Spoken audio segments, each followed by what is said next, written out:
même pas à 64. Oui. Oui, c'est que du coup, il le module en fonction de l'espérance de vie de votre génération. Donc si notre génération, l'espérance de vie est à 85 ans, ben forcément, l'âge pivot sera plus tard. Et comment ça se passe pour les gens qui ont commencé à travailler très jeunes ou les gens qui ont commencé au contraire à travailler très tard? Parce que là, du coup, si on dit 43 années, on parle d'un âge pivot à 64 et 43 années de cotisation, ça veut dire que pour ceux qui ont commencé à travailler à 21 ans, c'est parfait. Qu'est-ce qui se passe pour ceux qui ont commencé à travailler à 16 ans ou ceux qui ont commencé à 25 ans? Ils pourront partir à 62 avec une décote, ça se passe la même chose. Sauf que par contre... Mais 64 avec une décote, par année de cotisation. Ouais. C'est 5% de décote par an, ça change rien. Ça change rien. La différence quand même, c'est que du coup, vu que tu accumules dans un compte, eh bien, si tu as commencé à travailler à 18 ans, donc du coup, tu vas finir à 61 ans. C'est ça. Et donc, tu auras 3 années où tu vas cotiser. Et ces cotisations que tu vas faire, ça va augmenter ta retraite puisque ça va augmenter ton compte, tes cotisations. Et vu que tu prends les cotisations globales divisées par 18, eh bien, vu que tu auras 3 années supplémentaires, tu vas augmenter ton capital en gros. Qui n'est pas vraiment ton capital puisque ce sera quand même payé par les actifs, mais voilà, titre informatif, tu vas augmenter ta retraite parce que tu auras cotisé 3 années supplémentaires. Donc, voilà. Et si tu pars plus tôt, tu auras ton malus. Tu auras un malus. Dans quelqu'un qui commence à travailler à 18 ans. Ouais, dans tous les cas, si tu pars avant 64 ans, tu as un malus. Quel que soit l'âge. Le nombre d'années commencer à cotiser. Parce que l'âge pique. Parce qu'en fait, ce qu'ils considèrent, c'est de dire, le principe, c'est de toucher 18,2 années de retraite. Donc si tu pars avant, on va devoir te verser la retraite un an de plus. Donc par rapport à ce que tu as cotisé, au lieu de diviser par 18,2, on divise par 19,2. Voilà le principe, la réflexion. Et donc là, la seule façon, en fait, si tu restes dans la logique de Piketty, ça serait justement de moduler cet âge pivot en fonction des classes que tu faisais. En fonction de... que celui qui commence à 18 ans en général, c'est peut-être dans des classes qui ont une espérance de vie plus faible. Et donc il va pouvoir partir plus tôt. Exactement, c'est ça, c'est de rétablir une certaine justice en disant il faut prendre en compte si le travail est pénible, il faut prendre en compte tes revenus, il faut prendre en quoi là. On recréerait 10 à 20 classes qui permet d'être au plus près de la réalité, quoi. Voilà. Oui. J'ai pas compris, est-ce qu'actuellement si on commence à 16 ans, on part plus tôt que l'âge légal de départ? Alors pourquoi on dit qu'il y a 43 ans à faire? Oui, mais du coup, si on démarre à 16 ans, après 43 ans, on a le droit de partir à 59. Tu peux partir à 62. Ouais. Donc tu cumules entre tes 43 années de cotisation et ton départ. D'accord, donc tu gagnes en montant juste. T'as pas le droit. Mais t'as pas le droit. Donc ça, c'est pas une perte par rapport au système actuel, c'est pareil. Non. Ah non, c'est pour ça que je dis ce qu'ils disent. C'est vrai que c'est une réforme sur le système et non pas sur les paramètres. Les paramètres, ils restent les mêmes. Alors que depuis les années 90, on changeait les paramètres. Et notamment pourquoi? Parce qu'on commençait à avoir un déficit du régime général. Mais un déficit qui est dû au fait que, en réalité, jusque dans les années 83, pour toucher sa retraite, il fallait avoir 65 ans. Et à partir de 83, on est passé à 60 ans. Donc on a diminué l'âge de départ à la retraite en 83, et en même temps, l'espérance de vie a augmenté. On est passé dans les années 60 de 70 ans, l'espérance de vie, à aujourd'hui 82. Donc on avait d'un côté l'âge de départ qui a été réduit en 83, et d'un autre côté l'espérance de vie qui a augmenté. Donc quelque chose qui fonctionnait très bien dans les années 80 a créé un déficit actuellement.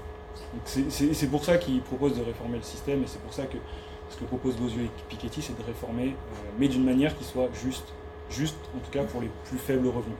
Oui, ils acceptent qu'il va y avoir une perte, mais pour les revenus les plus élevés. Oui. J'ai une question. Est-ce que tu sais, psychologiquement, ça serait les paramètres? Est-ce que tu sais que l'âge, tout le temps, un graphique similaire à l'espérance de vie à la naissance pour l'espérance de vie au moment où on est à la retraite? Ah, non. Tu veux l'espérance? En fait, ton espérance de vie que tu indiques, elle est pour quelqu'un, pour toute la population. C'est pas conditionnel. Non, c'est pas conditionnel. Non. Oui, c'est sûr que là, ça sera intéressant. Oui, ça serait similaire. Ouais. Mais du coup, c'est l'espérance de vie à la naissance que t'affiches. Ouais. Ah ouais. Du coup, peut être très différente de l'espérance de vie à 60 ans passés. Et qui peut énormément varier, varier différemment d'une classe à une autre. Oui. Effectivement, tu as peut-être beaucoup dans les professions pénibles. Donc ça fait chuter parce que tu as des personnes qui meurent durant leur travail et du coup ça s'abiaise complètement par rapport aux retraites. Qui vont vivre en moyenne plus de 18,2 années. Si c'est bien ça. Oui. Oui, je suis d'accord. Mais pour oui. Mais pour ceux que ça intéresse, c'est un article vraiment justement, il faut en fait tous les graphes.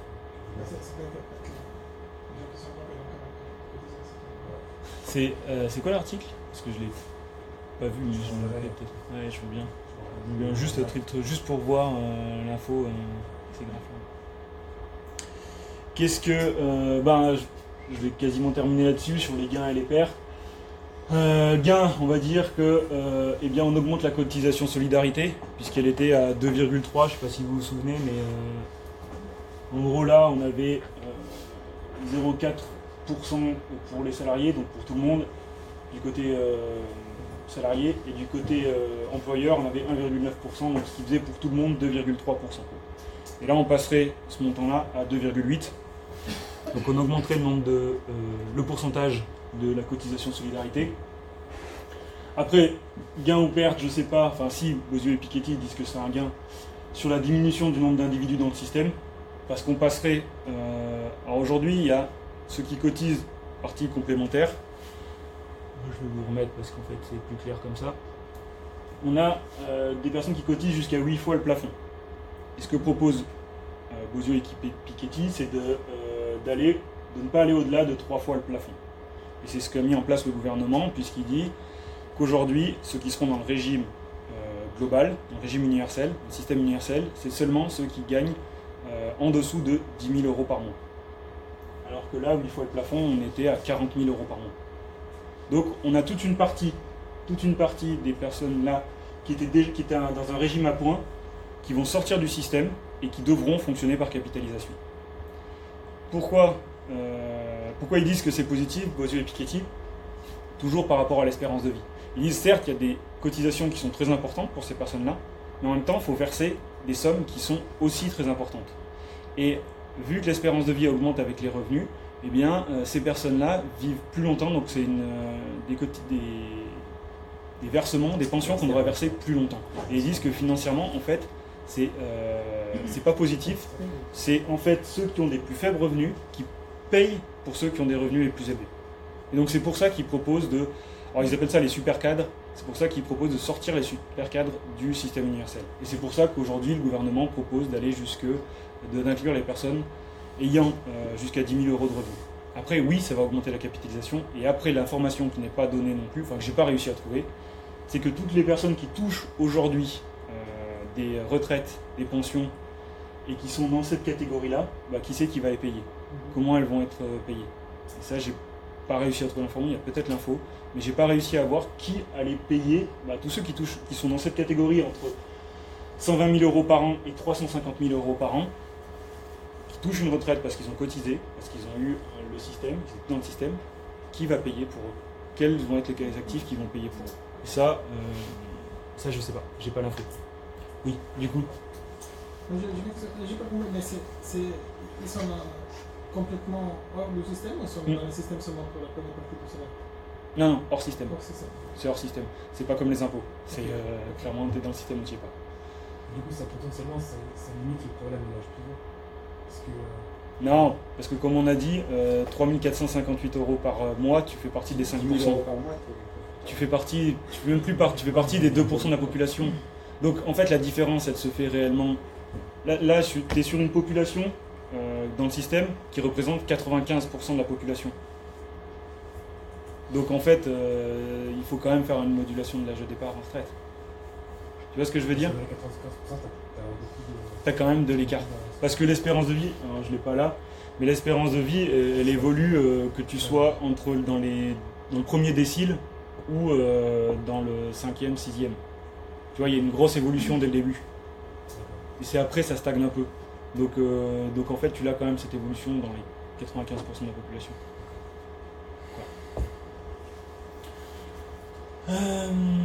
Donc voilà, diminution du nombre d'individus dans le système, ça c'est vrai. À savoir qui va payer pour ceux qui sont en retraite aujourd'hui, ça on ne sait pas. Par contre, il y a un minimum de 1000 euros.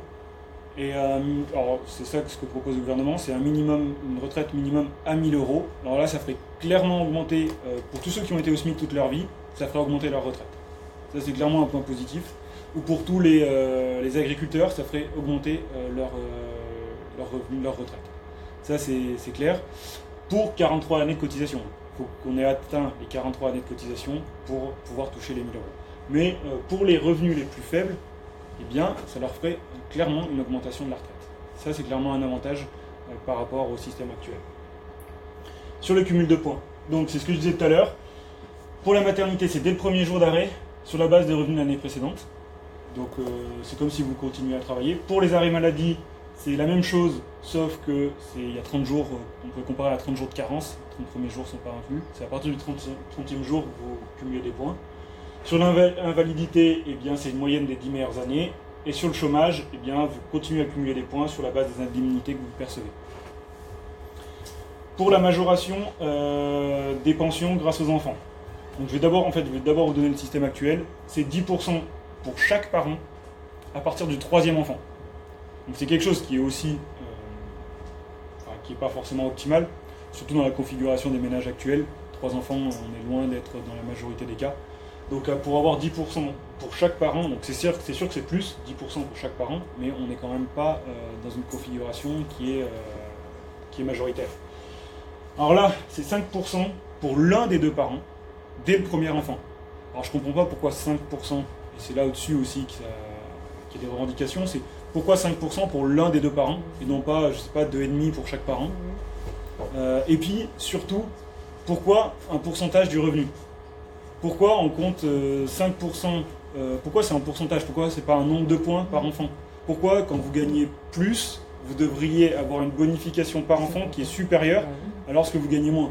Il n'y a pas vraiment de logique. C'est comme si, finalement, un enfant une valeur à un enfant. A une valeur un peu plus... Ouais. C'est horrible. Il y a des codes riches, alors il coûte cher. Voilà, peut-être ça. Donc pourquoi mettre un pourcentage ? C'est aussi une question qui est un peu bizarre. Et surtout que les hommes gagnent plus que les femmes, du coup ils vont mettre 5% aux hommes. Et après, Ouais, c'est ce que je disais le premier coup, voilà. C'est pourquoi sur l'un des deux parents et non pas 2,5 par parent. Enfin, pourquoi oui. Parce que les femmes, ok, mais pourquoi plus privilégier la femme que l'homme ? Pourquoi mettre 5% sur la femme finalement ? C'est pas plus logique que de mettre 5% sur l'homme. Parce que les femmes perdent, du fait qu'elles puissent être enceintes, perdent en perspective de carrière et autres. Elles touchent moins. Ce serait logique de compenser ça avec une bonification. Oui. Et là au final, ça oui, mais est-ce que dans le système de retraite, tu dois créer de la justice sociale comme ça ? Après tu t'en viens à des questions de justice sociale vraiment importantes. Comment on détermine l'ANCP par C'est eux qui décident. Alors, et je sais pas, c'est pareil, je sais pas si ils sont pas d'accord, comment on en vient là. Qui c'est qui a le dernier mot ? Pourquoi C'est la femme automatiquement, je crois. C'est la femme ? Ouais. Automatiquement. Pourquoi ? Non mais je suis pas... ça, je pense. Faut compenser la perte. Non mais en fait cette idée de 5% sur les deux parents, sur l'un des deux parents, c'est bizarre. Enfin, Et du coup, elle vient de... Ah non, ça je l'ai pas vu dans mon beau yeux. Je l'ai pas vu. Tout ça stop. Du gouvernement. Non, je sais pas. Sûrement. Tout ce que tu as expliqué, ça s'applique à partir des gens qui sont nés en 80, je crois. 1980. Ouais, je crois que c'est ça. Et puis après, il y en a qui sont entre les deux. Ils vont avoir une partie régime universel, une partie ancien régime. Je crois que c'est. Alors je sais plus les années, mais il y a des choses transitoires comme ça. Tu devrais. C'est pas une coupure nette avant 80 et après 80. C'est après 80, tu feras clairement partie de ce régime-là, mais avant 80, tu feras un peu partie des deux. 80, c'est personnes qui ont 30 ans. Non. Non, un petit peu plus. 40. Un petit peu plus. C'est un peu trompé d'une dizaine. C'est pas mal, ça voudrait dire que j'ai 20 ans. Donc voilà, est-ce que j'ai encore... Ah oui, sur... ça, c'est... Quand je mets discussion, c'est parce que c'est à discuter ces chiffres-là. Je comprends pas... en fait, ça, c'est le corps, donc le Conseil d'orientation des retraites, qui ait publié ça. Et j'ai aussi des données qui ont été publiées par c'est la CGT et qui ne me donnent pas vraiment la même info, mais qui en même temps me semblent un peu contradictoires. Le principe, je vous explique, c'est que l'une des idées, c'est de plafonner à 14% les dépenses de retraite, donc 14% du PIB. Pourquoi ? Parce qu'aujourd'hui, on a 14% du PIB c'est ce que représentent les dépenses en retraite. Donc, et c'est ce que propose Bozio et Piketty, mais c'est ce qu'a émis l'idée du gouvernement, c'était aussi de plafonner à 14%. Pourquoi ? Parce que du coup, et c'est pour Bozio et Piketty, ça paraît quelque chose de très positif. Pourquoi ? Parce que normalement, la part des retraites dans le PIB devrait diminuer. Vu que les retraites, c'est un montant fixe. Et qu'on devrait avoir une croissance, si la croissance est supérieure à 1%, ça c'est la croissance de 1%, donc si elle est de 1,3, 1,5 ou 1,8, eh bien la part consacrée aux dépenses de retraite dans le PIB devrait diminuer. Donc si on fixe à 14%, eh bien ça devrait, si on fixe à 14%, on devrait avoir des cotisations plus élevées, enfin on devrait avoir des dépenses plus élevées, donc une augmentation globale des retraites. Voilà l'idée. Après, c'est pour ça que c'est à discuter. C'est parce que quand même, ce que nous montre ce graphique-là que j'ai trouvé sur le site de la CGT, c'est que le nombre de la population de plus de 65 ans devrait vraiment augmenter. Donc du coup, si elle devrait augmenter, est-ce qu'elle va augmenter plus ou moins vite que le nombre d'actifs ? Ça, je sais pas. J'ai pas l'info, et donc du coup, est-ce que ça serait normal ? Là, ce qu'il nous dit, c'est que le nombre de retraités augmente, donc du coup, vu que la part des retraités augmente, eh bien, logiquement, les dépenses devraient augmenter. Mais si tu gardes un âge pivot qui bouge avec ton espérance de vie, tu vas quand même, ta proportion, elle reste assez stable. La proportion reste assez stable. Voilà. Oui, par oui. contre, ce que tu as dit avant... Non, mais c'est par rapport au nouveau, l'ancien système, là, avant. D'accord. Là, c'est par rapport à l'ancien système. Ce qu'ils nous disent, c'est qu'avec l'ancien système, tu devrais avoir une diminution. Et donc, garder à 14%, eh bien, finalement, ça devrait augmenter le montant des retraites. Je ne comprends pas quand tu dis que le montant total, il est stable. Avec le système actuel, il est déjà prédéterminé. Donc, du coup, on devrait avoir une quantité qui est déjà fixée. Et donc, vu qu'il y a... Ah oui, Ouais. Mais la population elle augmente, quelles que soient les catégories d'âge, elle augmente. Ouais, non mais il faudrait regarder plus dans le détail. Je suis pas au top là-dessus, mais c'était l'idée en gros que... En fait, ça a été présenté, je l'ai vu notamment dans un... C'est Bozio qui présentait ça, dans un... Parce que Nico, tu m'avais envoyé sur une vidéo où il était interviewé et il expliquait ça. Et ça m'a paru, ok, très bien, mais en même temps, j'arrivais pas à voir si vraiment c'était juste, enfin, j'arrivais pas à comprendre vraiment, j'avais un peu un doute là-dessus et j'ai pas réussi à trouver l'information si oui ou non c'était vrai. Après, il aurait fallu que je regarde dans le détail le rapport du corps et j'avais pas le temps. Donc, quoi. Je vous laisse avec les questions aussi. Je vous dis, voilà pourquoi c'est à discussion encore, parce que j'ai pas encore trouvé l'info. Et je vais m'arrêter un peu là-dessus. Je vais m'arrêter là-dessus. Juste, s'il y a des trucs à lire qui sont du coup intéressants, c'est quand même le livre de Bozio et Piketty qu'ils ont sorti en 2008. Pour une explication très très résumée, c'est l'interview de Bozio sur C'est à vous donc. Moi ça j'ai trouvé les infos de l'INSEE, le corps, là aussi, sur les retraites, c'est quelque chose qui est intéressant mais que j'ai que eu le temps de survoler. Et puis après un article du Monde et aussi des infos sur la retraite, parce que moi ça m'a paru vraiment bizarre, impressionnant, que 75%, que l'employeur, donc l'État, paye 75% du salaire brut d'un fonctionnaire pour les retraites. C'est quand même énorme. C'est quasiment comme, pas si vous doubliez, mais presque le salaire du fonctionnaire juste pour les retraites. Et il y a tout ce qui va à côté en plus, assurance maladie, etc. Mais il y a quand même 75% qui va du salaire brut qui est payé par l'État pour financer les retraites des fonctionnaires. Donc voilà. Alors pourquoi j'ai donné aussi cette source-là. Voilà, est-ce que vous avez des questions maintenant globales ? Est-ce que... Est-ce que ça a été plus ou moins clair? Ouais. Oui. Bah, merci. Merci à toi. Merci à toi. Merci. Je vais mettre ça sur comment Summer, donc vous pourrez avoir accès. Et Tu l'envoies à ceux qui sont pas dans le